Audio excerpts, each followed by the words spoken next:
Jim, can I just get your thoughts on the result today?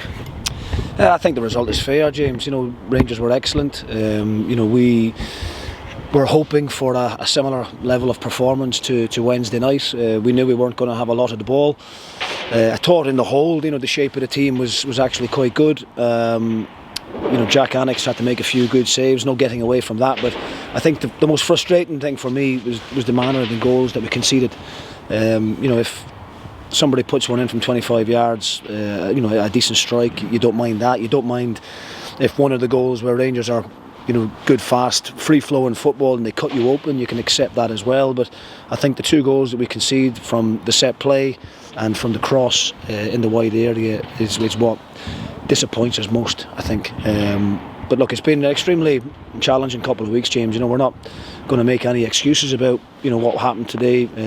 Coming here in full health and with a full squad to pick from at the best of times is extremely challenging. But a number of the players that started the game today only came out of isolation from the COVID yesterday and on Christmas Eve, having trained for a fortnight. There was a number of players from Wednesday night who were, had lots of aches and pains, who we knew if we had threw in from the start possibly would have got injured at some point during the game through the fatigue. So, I think we're all, my staff, my players, and probably you guys as well behind the scenes, I'm pretty sure everybody now is looking forward to a bit of a break. We need to recharge the batteries, get everybody back up to full health and fitness, and press the reset button and be ready to go again when we start back. Just looking at those players that you mentioned that have not had much training time over the last couple of weeks, and even the boys that you say that really left a lot of it out there on Wednesday night, how pleased were you that they managed to get through this today? Yeah, I am. I'm looking. At the moment, there's no injuries in there. Flinney came off toward the end of the game. His hamstrings were seizing up, which is just natural. He's not trained for 2 weeks, so you would expect that. But I think under the circumstances, only knowing 3.5 hours before the game on Wednesday night that the game was going to go ahead, with the limited number of players that we had available, I think for us to take a point out of the two fixtures is a positive, and the fact that we've only conceded a couple of goals in both the games is I suppose a bit of a bonus. You were worried about the goal difference getting absolutely obliterated on Wednesday night and here again today, but the players deserve a lot of credit. They were very, very disciplined in their shape.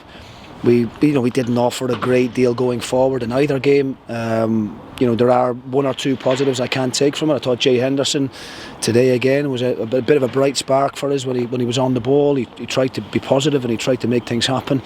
But listen, all in all, I think we'll just go away from here, not think too much about the game in general, and as I said, just try and get everybody back to full health over the next couple of weeks. Last game of 2021, how do you reflect on the year as a whole? Extremely challenging, obviously. To this season up to now, it's we're frustrated. I think I would say more than anything else. We had a decent enough start. We accumulated a decent number of points early on, and then we've kind of hit a bit of a bumpy patch in terms of the results. The performances haven't all been terrible, but there's no getting away from the fact that we've not accumulated enough points. Points that I think this group of players should have done. We've had far too many draws, 10 draws in the league, I think it is up to now. I think in terms of games lost, we've not. I think we're very similar to Hearts and Celtic and Rangers in terms of the actual defeats that we've had, but we need to try and turn these draws into victories, and that's something that we'll work hard on during the break, and hopefully we'll be able to get off to a flyer in the opening fixture and get some confidence, get some momentum, and finish the season strongly. A good few weeks now before our next game. The window will obviously open as well. Do you expect any sort of business in or out?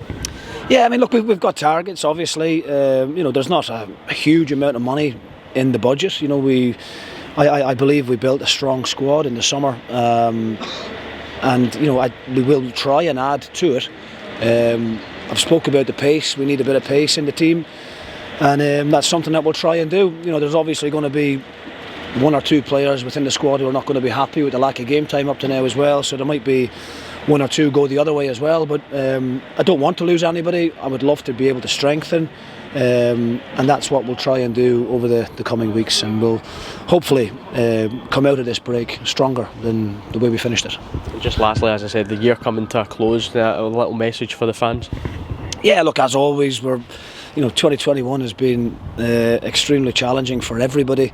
The fact that we're here today with only 500 fans shows you, the difficulties that are going on in the outside world, and our fans have been incredible. They've got behind the team from day one of the season. Even when we were going through that little sticky period in recent weeks, they've been extremely supportive. We have been just as frustrated as what they've been, but in fairness to them, they've tried to encourage the boys as best they can. Played a huge part on Wednesday night in the game against Celtic, and really drove the boys on to get a valuable point. And I keep saying it. The supporters, since I've been here as a player and now as a manager, have been brilliant. They're a very honest bunch. They let us know when things aren't going well, but in the main, they get behind the team, and I just want to thank them on behalf of the players and the staff for that support. And as I keep saying as well, we don't ever take what they do for granted, and we hope that we can come out of this break healthy and get back to full fitness, and hopefully give them some positive results to look forward to going into 2022. Jim, thanks very much for your time, and have a good new year. Thanks, James. Best of luck.